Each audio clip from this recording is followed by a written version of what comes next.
Welcome to Dishing Up Nutrition with licensed nutritionists and dietitians from Nutritional Weight and Wellness. We explain the connection between what you eat and how you feel.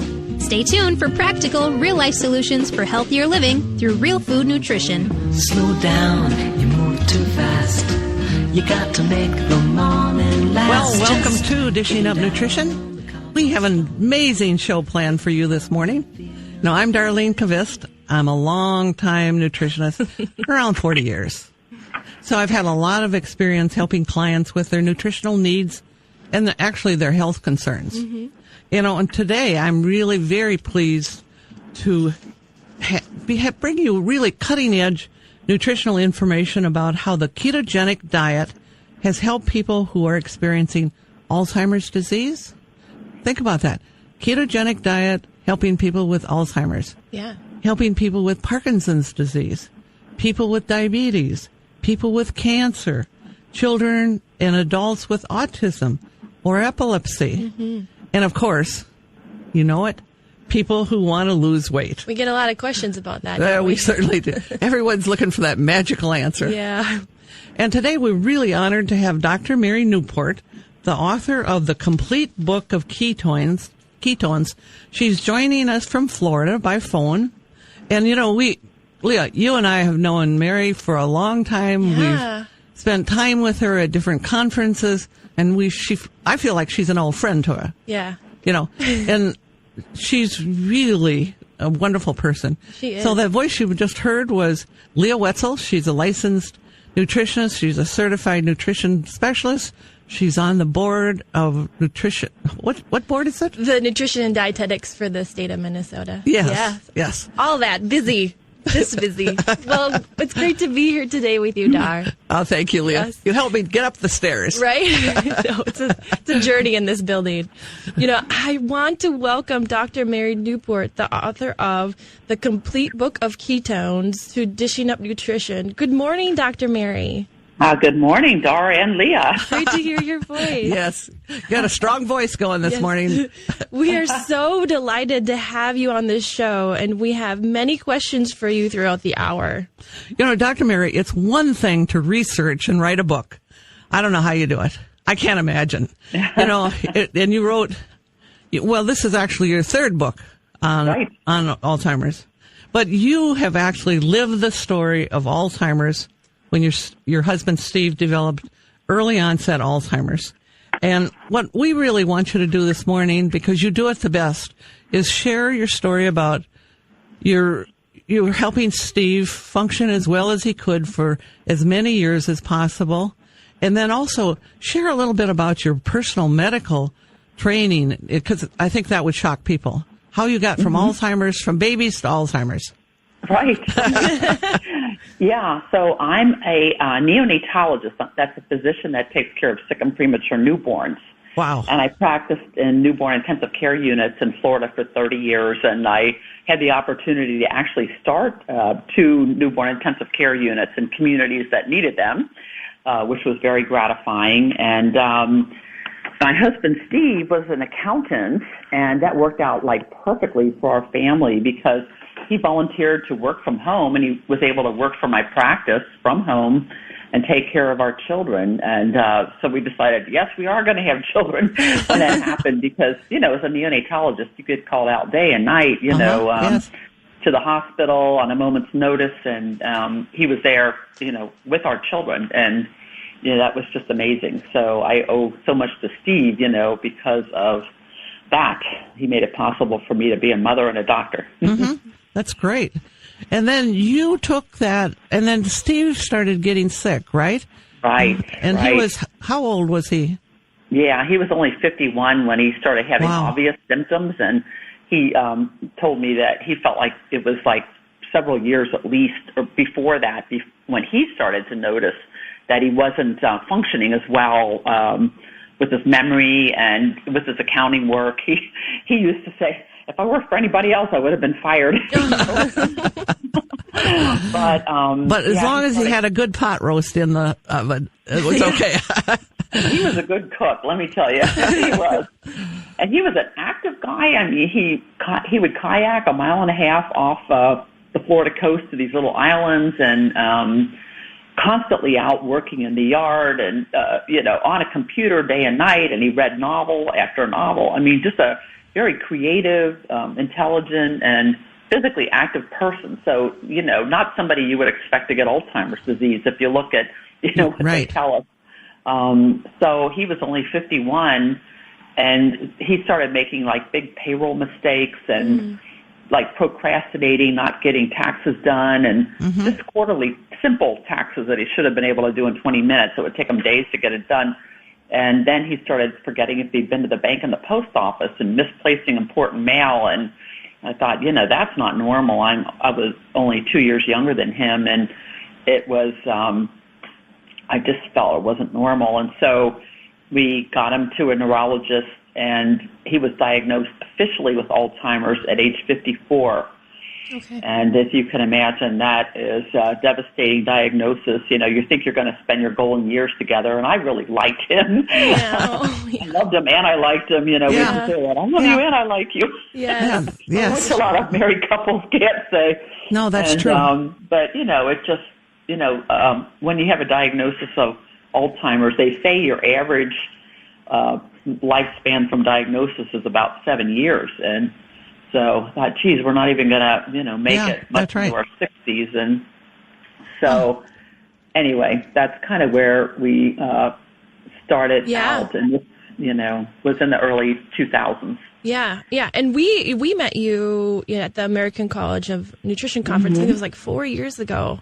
And I was so impressed with your story and how you took Steve's health problem into your own hands and, applied not only your medical knowledge to help him with, help him reverse his Alzheimer's symptoms, but you also looked dietary wise too. Can you tell us a little bit about the background of how you discovered looking into the ketogenic diet for him and his Alzheimer's? Well, I hadn't even really considered nutrition have something to do with it until around 2006. So he was 56 at this point. And then I came across a study that said that people with Alzheimer's who were eating the most Mediterranean-type diet lived 4 years longer on average than the people who ate the least Mediterranean diet. And I thought, what, nutrition has something to do with this? Isn't that an interesting?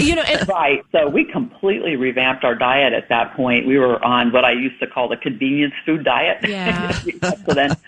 And then became interested in learning more about omega-3 fatty acids, which are very important to the brain, and started giving him that, but he still progressed. He still got worse.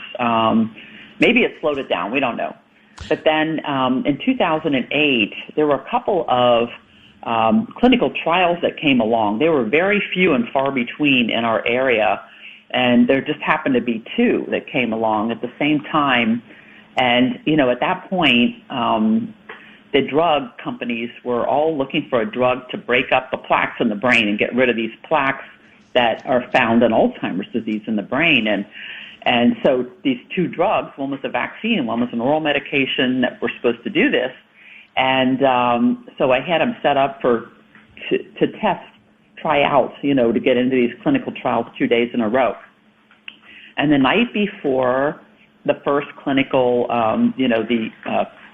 screening, I got on the internet to look at the risks and benefits of these two drugs, just in case he got accepted into both, so we could choose.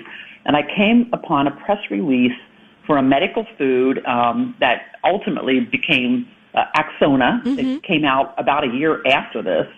But they said that in their trials that they saw improved memory and cognition in almost half the people with Alzheimer's that took it. And that you never hear that about Alzheimer's drugs. They maybe slow it down for 6 months, but they never improve anyone. And so I became curious about what it was, and I was able to find their patent application. And that's where I learned that Alzheimer's is a type of diabetes of the brain. I had never heard that before. And there's a group at Brown University who had looked at the brains of people that had died with advanced Alzheimer's, and they found that there was insulin resistance and insulin deficiency in the brains in certain areas of the brain. And then they also learned that they looked at people at different stages, that this starts in a specific area of the brain and it spreads throughout the brain, until it's very severe and basically includes most of the brain during the last stages of Alzheimer's. And so the problem is with insulin deficiency and insulin resistance is that glucose doesn't get into cells. Right. It's like the brain cells are starving. They need fuel and they're not getting fuel and they're not functioning then. They just can't carry out their functions. So, Dr. Mary, would you go over that one more time? Because I don't think people understand that the brain needs something for fuel. Right. And usually it is sugar or glucose. So just repeat that because, we know it and you know it, but most of our listeners don't know it. Right. So I'll add a little bit to that. Yeah, okay. Our brain is only about 2% of our body weight, but it uses about 20 to 25% of the calories that we eat. Wow. It's an extremely active organ. I mean, it controls our whole body, really. And normally in our cells, almost all of our cells, we need insulin to get glucose in, and we need to make a molecule called ATP. It's an energy molecule to carry out the functions of our cells. And to make ATP, a fuel is required. So in a typical, American type diet, glucose is the predominant fuel for the brain. It's the main fuel for the brain. And in Alzheimer's, there's a problem of getting glucose into those brain cells. Right. So it's blocked, for several different reasons, but glucose isn't getting in. And so those cells don't have the fuel they need to make ATP, and ATP carries out functions. For example, if you flex your muscle, all of those muscle cells need ATP to flex your biceps, and they also need ATP to relax it again. So we're constantly, virtually every cell in our body is making ATP constantly, but you can't make ATP without a fuel. And this case, glucose is the predominant fuel on the typical diet that we eat. Dr. Mary, Leah, do we have to take a break? We have to take a break, but we'll get into this more after. Yeah. You explained that so nicely. That's so easy for people to understand some of this chemistry. So we're going to hold on. Don't leave because we need you. Okay.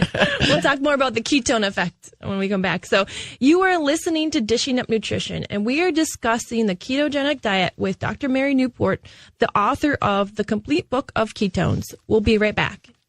Well, welcome back to Dishing Up Nutrition. Most people realize that a ketogenic diet is a low-carb, high-fat plan. Dr. Mary Newport, the author of the Complete Book of Ketones, warns people if you're not accustomed to eating much fat in your diet, adding too much fat too fast may result in some intestinal distress.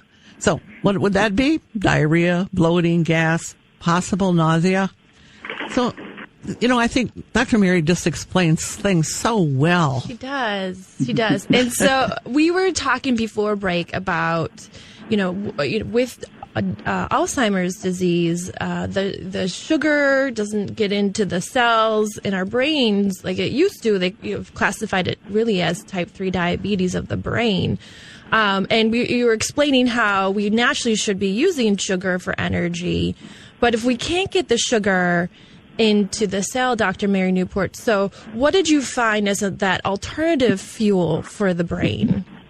Right. So, I was reading a patent application for a medical food, and it turned out the medical food was MCT oil, which is medium-chain triglyceride oil. And I knew what that was because I'm a neonatologist. We used to add it to the feedings of our tiniest preemies to help them gain weight and get home faster, and they started adding it to infant formula. So I knew what it was. And one of the things about MCT oil is that part of it's converted to ketones in the liver, and ketones are an alternative fuel for the brain. So this made perfect sense to me that, the idea was that ketones could bypass this block.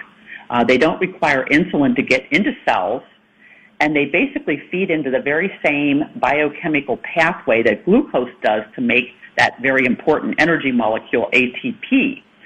So it kind of is an interesting little trick, to take MCT oil to make ketones, and then ketones are just eagerly taken up by the brain and, get into brain cells. The brain can switch like instantly from using glucose to ketones. And so this made sense to me to do this. And so one of the things I learned was that MCT oil is extracted usually from coconut oil or palm kernel oil. And so I thought, I didn't know that I could get MCT oil over the counter at that point, but I did know that I could get coconut oil. And I was learning about this around 1 a.m. the night before he's supposed to screen for a clinical trial, and there wasn't anything I could do about it. So we went for the screening, and he did very poorly. He needed to score 16 out of 30 points on a memory test, and he only scored 14 points and didn't qualify, and we were very disappointed. And the doctor had him draw a clock, and he drew a few little small circles and a few numbers. It wasn't organized at all like a clock, and she said he's on the verge of severe Alzheimer's. And so I thought, what do we have to lose? We're going to get some coconut oil. And then when we got home, I got back and refreshed my Biochemistry 101 from medical school to learn what are the medium-chain triglycerides. And then I was able to find the fatty acid composition of coconut oil on a USDA website and learned that it was 60, that's 60% medium-chain triglycerides. So I figured out how much I would need to give him to equal what was in the medical food. And the next day, he was scheduled again to have a tryout for a different clinical trial. And it was in a different city, a different facility. And this time I gave him a little over 2 tablespoons, what I came up with, of coconut oil. Luckily, he did not have that diarrhea you were talking about. That's right. That's good. We went for the screening, and this time he gained 4 points from the day before. Wow. And he remembered the day of the week, even though it was a different day, the season, what city we were in, what floor he was on in the institution, which he couldn't remember the day before in a different location. And he qualified for the study, which was just remarkable. We were ecstatic. Yeah. We went from devastated the day before to ecstatic. And I thought, well, was it really the coconut oil or did we just get lucky? But at any rate, we're going to keep it going. And we just really saw remarkable improvement from day to day to day. And, I didn't stop with just 2 tablespoons of coconut oil. The medical food was going to just be, and it is, a once-a-day dose. And what I learned, too, is that ketone levels, they increase from MCT oil. They peak at about 90 minutes, but they're gone after 3 hours. And I thought, well, what does your brain do the other 21 hours? So I started learning everything I could about coconut oil and started cooking with it throughout the rest of the day. And then added MCT oil probably about 6 weeks later when I found out that I could get my hands on it and started mixing both of them together. Coconut oil just has so many remarkable properties. The lauric acid in it is antimicrobial. It kills all kinds of bacteria, viruses, and other things. And there is research, tons of research on Alzheimer's that certain microorganisms might be involved in contributing to the disease and maybe even causing it. So I thought, there's value to, continuing coconut oil for that reason. And it also turns out now a group in Japan has found that the lauric acid, which is half of coconut oil, stimulates ketone production directly in astrocytes, which are brain cells that nourish other brain cells. And they've shown this in the lab, so there's a way to stimulate ketones possibly directly in the brain. They're still working on this to, confirm that it happens in living creatures, but very interesting idea, and it could explain a lot about, why Steve improved so much when he was just taking coconut oil. So, Dr. Mary, I know people that listening are going to be saying, so how much coconut oil did you give Steve, and how much MCT oil did you give Steve? And yeah, so, and I think they're thinking, do I have to be a medical doctor to figure this out, or, no, yeah. I tell people to start slow, to start with about a half a teaspoon of coconut or MCT oil, or a mixture, 2 or 3 times a day with food. If you take it with food, you're less likely to have a problem.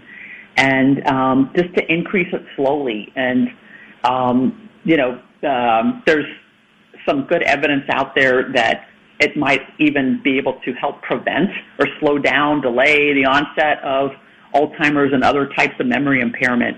I wish we had time to talk about that. Some really interesting work in Canada with ketone and glucose PET scans is showing this. So I tell people to try to get up to somewhere between 3 and 5 tablespoons a day of coconut and or MCT oil. Okay. And, if they have Alzheimer's, they can push it further than that if they tolerate it. The big thing is how much can you tolerate? And if you increase it very slowly, it's amazing how much you can. And, for Steve, it took months, to get him up to this amount, but we got him up to about 9 to 10 tablespoons a day, combination of coconut and MCT oil.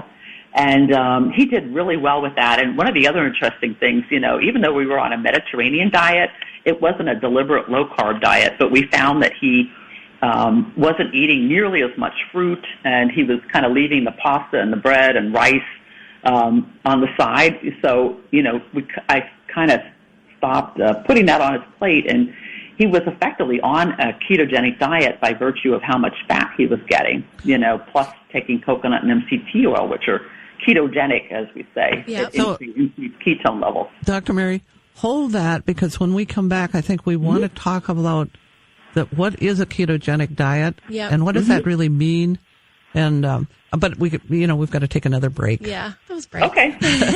Well, you're listening to Dishing Up Nutrition.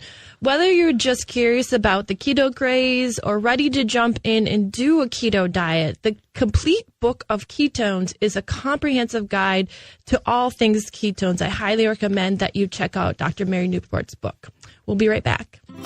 At the end of a busy day, it can be tough to get motivated to get out the door for another obligation. And once you're cozy at home, who wants to go back out? But you still want to work on ways to feel better, and Nutritional Weight and Wellness can make that easier. Right now, their popular Balanced Foods for Balanced Moods class is available online, so you can balance your time too. This class shows you how to use real food to reduce negative moods, increase energy, improve memory, and manage stress. And did I mention it's delicious? Get the same breakthrough coursework taught by the experts at Nutritional Weight and Wellness, but from your home and on your schedule. Learn how to feel better with the Balanced Foods for Balanced Moods class and do it in your slippers and sweatpants. Sign up today. Go to weightandwellness.com and register in a snap. It's online learning from Nutritional Weight and Wellness that helps you balance your time too. Go to weightandwellness.com. What are you waiting for? Well, welcome back to Dishing Up Nutrition. Starting the week of February 25th, we're offering Nutrition for Weight Loss series at all 7 of our locations. And I do know that one location is already full. Oh, that's great. Here's some things that's kind of interesting. Do you realize that a single daily serving of a sweetened drink, such as like a soda or a glass of fruit juice, can result in accelerated shrinking and aging of the brain? Mm-hmm. Brain shrinking affects your memory. If you drink 3 sodas a day, you can accelerate the aging of your brain by 13 years. Wow. Many clients make that commitment to give up soda when they take the Nutrition for Weight Loss series. I mean, that's a big change in their life and a big change for their brain. Maybe a shrinking brain or pain and inflammation in a knee, or perhaps feeling bloated and miserable that you want a relief from, and that comes from taking and changing your diet, taking Nutrition for Weight Loss. Right. So come join us to learn and practice a real food solution, and don't miss this opportunity to even look better, feel better by spring. These graduation parties and the weddings. I know it. And two, for all of our distant listeners, we have the online option as well, right? So everybody can participate in the Nutrition for Weight Loss wherever you are. And it's fun. It is fun. So. It's a great class. So, Dr. Mary Newport, before our break, we were talking about how you started to implement in the MCT oil, which is that medium chain triglyceride oil, and the coconut oil, and you noticed, a significant improvement with Steve. Right. And you talked about in the book, which I thought was really interesting as far as how you used it therapeutically by blending the two together. And I think, was it the ratio of 4-to-1 you were doing? 4-to-3. 4-to-3? Yeah. 4-to-3. So you would do 4 MCT and 3 coconut oil? Yeah, like the easiest way to think of it is like 4 ounces of MCT to 3 ounces of coconut oil. That would be the easiest way to make it. Right. And I like that you said it stayed like a liquid. That's the hard thing with sometimes with coconut oil. It can be solid and hard to use sometimes. But you found that was really helpful. Yeah. Great. Stays liquid at room temperature. You can put it in almost any kind of food, hot or cold. Salad dressing, put it in yogurt, put it in coffee or tea. I mean, just so many different things you can do with it. Yep. So it was very versatile, and it really continued to help Steve. We saw him improving, for close to a year before he stabilized. It was amazing, dramatic really what happened over that year. So, Dr. Mary, talk just a little bit about Steve's improvement, because I don't think we've really touched on that,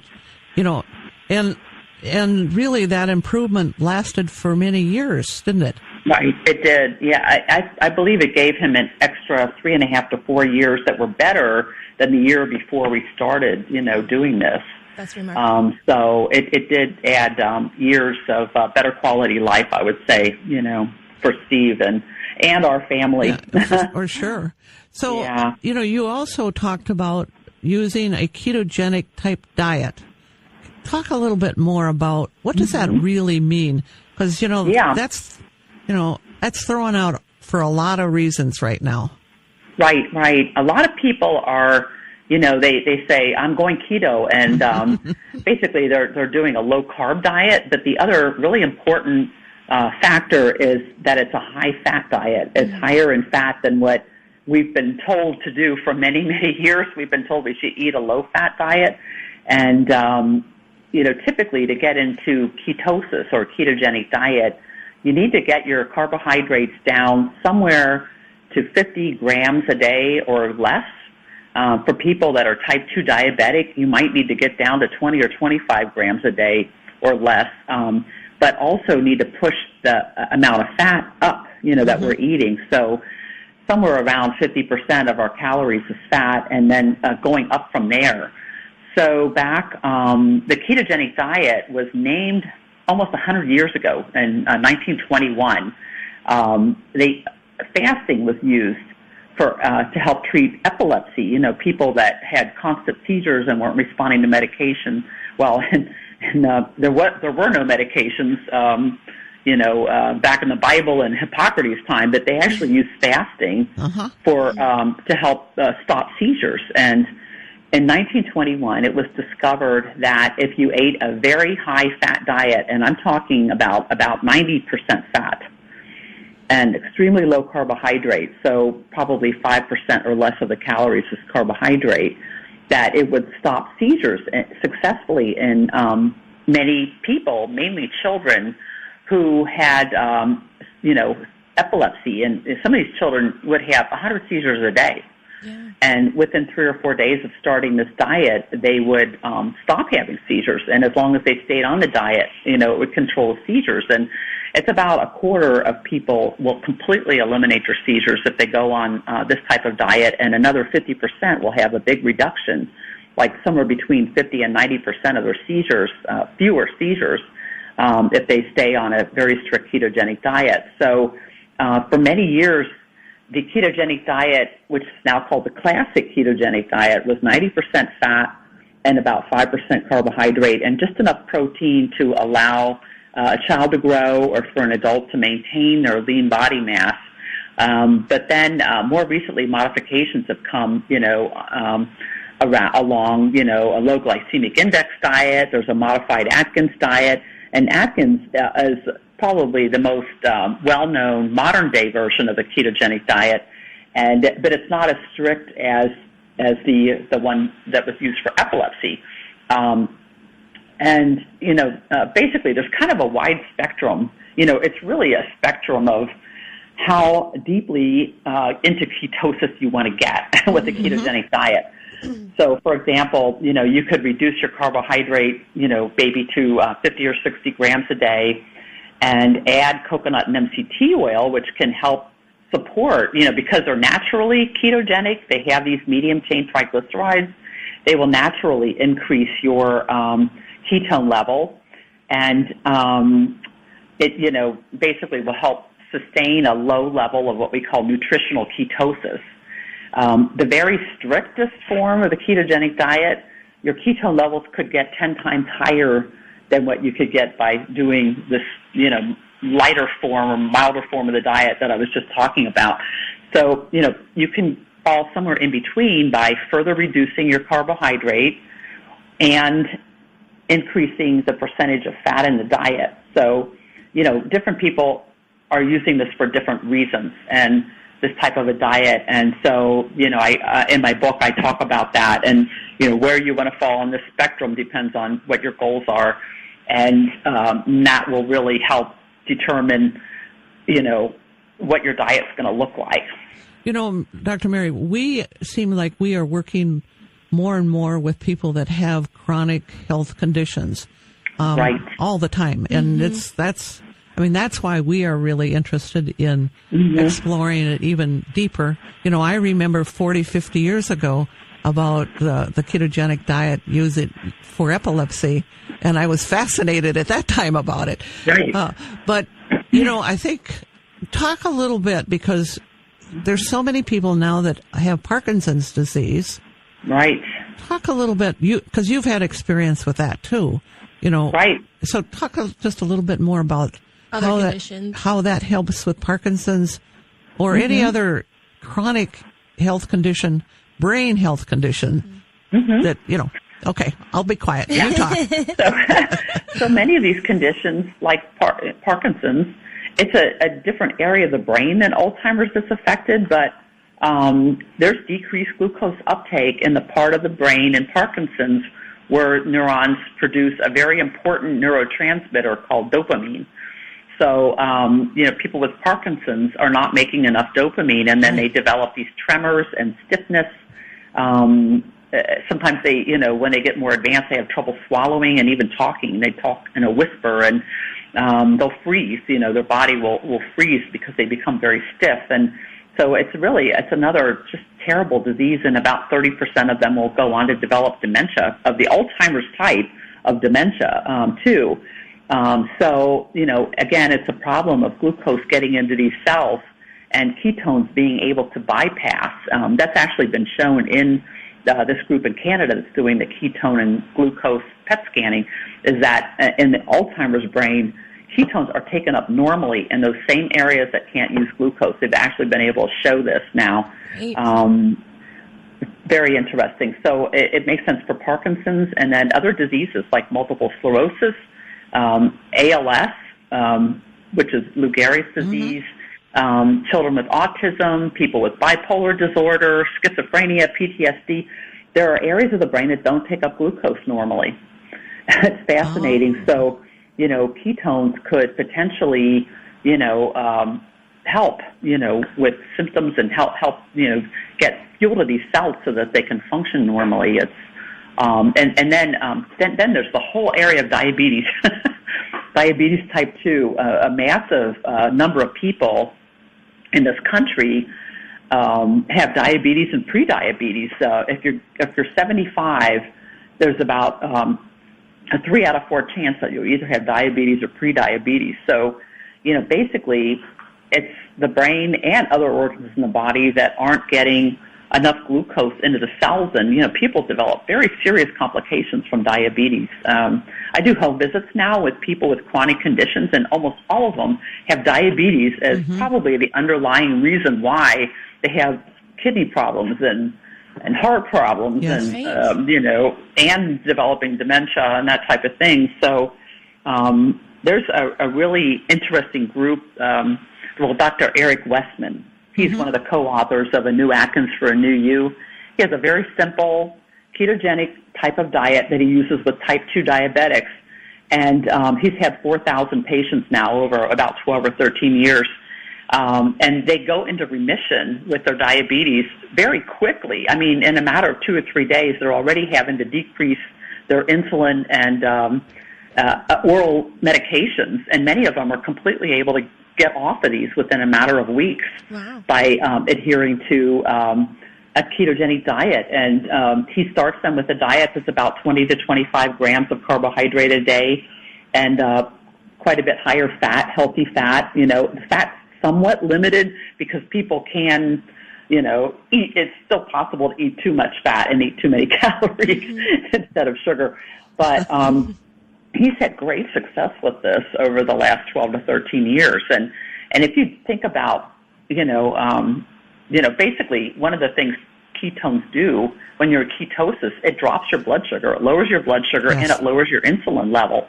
And over about, like somebody who has really severe type 2 diabetes, over about 18 months, they can actually get their hemoglobin A1C. It's like a test that you do for, it's basically testing your average blood sugar over a few months. They can get that down over 18 months and get their insulin levels down into the normal range, by doing this type of diet.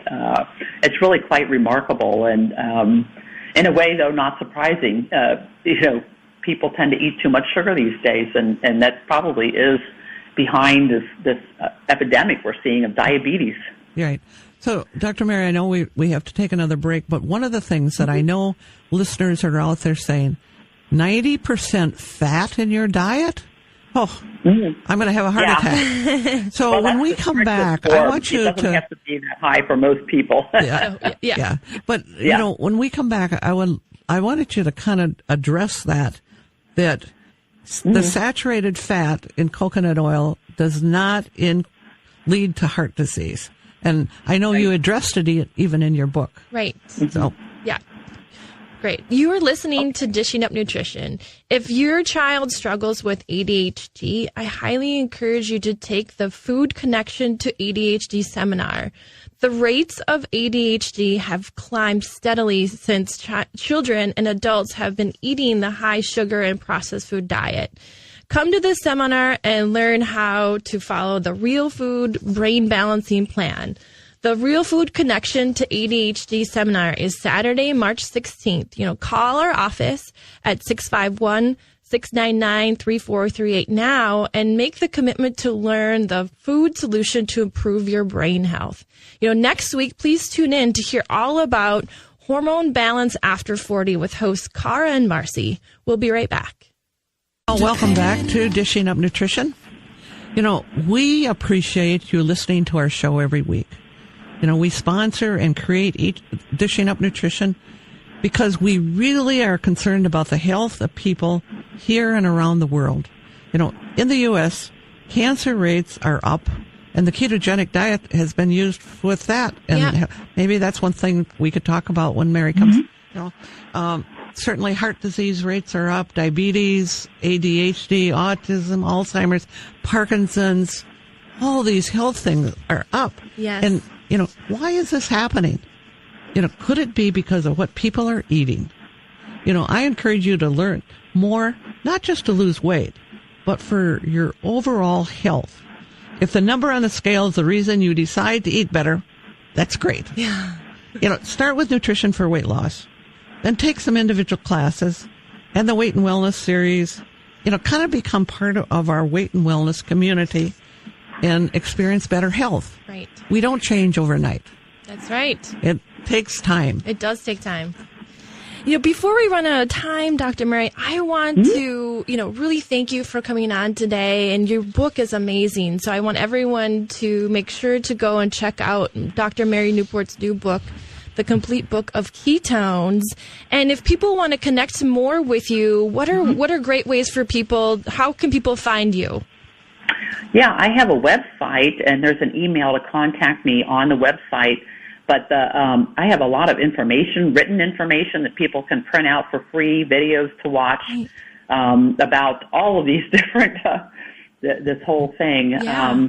And it's www.coconut, COCONUT, ketones, KETONES.com. There's no Y in ketones. CoconutKetones.com. And just a lot of information, and there's information about my books too. but all about, for example, combining ketone supplements with a low-carb diet and using coconut and MCT oil, some diet guidelines and foods that you can use it in, and that type of thing. Great. That's great. One of the things that I know a listener has asked us is, because it's advertised all over, is ketone salts. I think that's right. Yep. Okay. So, Mary, would you address that? There's so many things we want to ask you, frankly. Right? Yeah. I guess we're just going to have you on again. Ketone salt just came on the market about in 2016. And this is the first supplement that actually has the ketone that we make in our bodies that you can take as a drink, it's my husband got to be a clinical trial of one person with the ketone ester, which is another supplement too. But the ketone salts have really gotten into wide use, and I think they have something to do with why people are going keto with their diet as well. This has all kind of been exploding around in the last few years, this whole idea. And, the ketone salts are the ketone beta-hydroxybutyrate attached to sodium, potassium, calcium, and magnesium salts. And these are minerals that we naturally have in our bodies and that we need to have in our bodies. And, basically you can take it as a drink and it will instantly increase your ketone levels. Now, normally you would have to be on a ketogenic diet or fasting or starving for several days to get your ketone levels up to what you can get by taking one packet of ketone salts. Okay. So it's very interesting. And, really, the people that have been studying ketones all these years, their goal has been to get something to market that will make it easy for people to get into ketosis and, enjoy the benefits of doing that. There's on my website, there's a lot of information about ketone salts, how to use them. Yep. I say to use with caution, and get the doctor involved for people that have any medical condition or somebody who's elderly or, somebody who's very young. A couple of things to know about them is that, like with the ketogenic diet, but rather quickly, the blood sugar will go down. Like my blood sugar will drop 15 or 20 points with one packet of ketone salts. Really? And that effect will last for 4, 5, 6 hours before it comes back up to where it was before I took it. And it will drop your insulin level. So somebody who's, say, a diabetic and they're on insulin or medication, they need to monitor their blood sugar very closely while they're doing this, so that they know what effect it's going to have and that they don't, give themselves too much insulin, for example. If they don't check it, they might give themselves too much insulin and their blood sugar could get too low Exactly. and cause a problem. So, and then with the salts, people who are on diuretics are already losing like sodium, potassium from their body. Many people taking diuretics are also taking a potassium supplement. So, people need to be aware of that so that their doctor can monitor their electrolyte levels and make sure that they're not getting out of whack. Right. And, somebody that has high blood pressure that's very sensitive to sodium needs to know that the ketone salts are high in sodium and maybe choose a product that's lower in sodium and factor it into how much, salt and sodium that they're eating in a day's time. So different things like that people need to be aware of so it's if they're going to use the supplement like that. It's more precise than what a lot of what we see advertised a lot of times.